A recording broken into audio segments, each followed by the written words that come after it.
নতুন বাংলাদেশ কেমন লাগছে?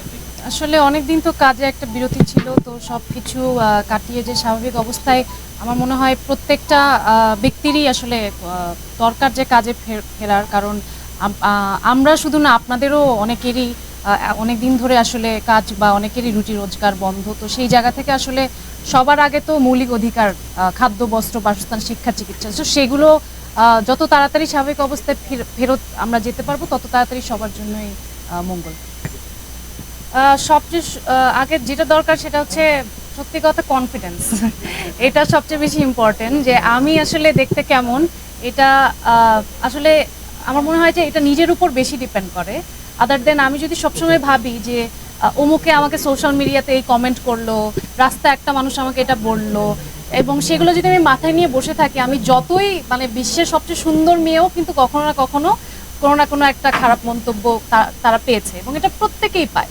তো তার থেকে সবচেয়ে বড় কথা সুন্দর মনের মানুষ হওয়া, এবং যখন আপনি একটা সুন্দর মনের মানুষ হবেন তখন এমনিতেই দেখবেন যে নিজেকেও আপনার ভালো লাগবে এবং অন্যদেরও আপনাকে দেখতে ভালো লাগবে।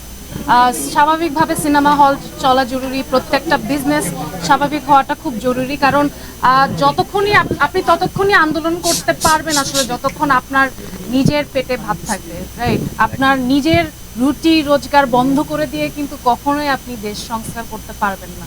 তো তার থেকে সবচেয়ে, এই জন্য আমার কাছে মনে হয় সবচেয়ে বড় একটা পদক্ষেপ এই যে বিজনেসের এটা ওপেনিং হলো বা আমি এখানে আসলাম, আমার খুবই ভালো লাগছে যে সামহাও আসলে এইটার মাধ্যমেই আমি কাজটা শুরু করতে পারলাম এবং আপনাদের সবার সাথে কথা হচ্ছে। তো it's a very nice beginning for me, এবং সামনেও আরও আসলে কাজের স্কেডিউল লক করা হয়েছে। তো আশা করি সবাই স্বাভাবিক অবস্থায় যত তাড়াতাড়ি ফেরত যেতে পারবো, আমাদের অর্থনীতি ততই বেশি সমৃদ্ধ হবে।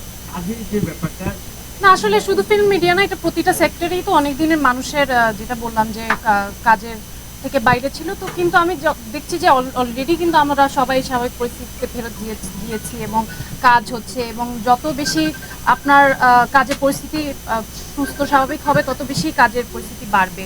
যেমন এই যে এই সেলনটা আজকে ধরেন ফেমিকেয়ারের ওপেনিং হচ্ছে, তো এখানে যখন আজকে এই সেলনটার একটু ভালো ইয়ে হবে বা আরও ধরেন ওনাদের ব্যবসায়িক লাভ হবে, তখন ওরা আরেকটা ওপেনিং করবে, তখন সেখানে আরও মানুষ সেখানে কর্মসংস্থানের সুযোগ হবে। তো জিনিসটা আসলে এভাবেই হয়।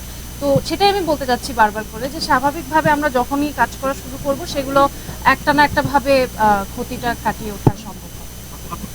সিনেমা বলতে এখন আপাতত একটা ওয়েব ফিল্মের কথা হচ্ছে, হয়তো সামনে শুরু হবে, আর এছাড়া কিছু নাটকের স্কেডিউল দেওয়া আছে, এই তো, আর বিজ্ঞাপনের কিছু কাজ এই চলছে। গান নিয়ে কোনো ভাবনা আছে কিনা নতুন করে?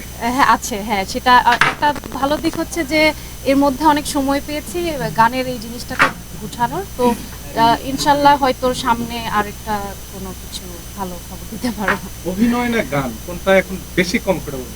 আমি দুটোই কমফোর্টেবল। আমি তো গান শিখেছি ছোটবেলা থেকে, ওটা তো একটা ব্যাপার, আর অভিনয় তো অনেকদিন ধরেই করছি, এটাই আমার পেশা। সো দুটোই আমার কাছে সমান প্রাধান্য, বাট অভিনয়টা একটু বেশি।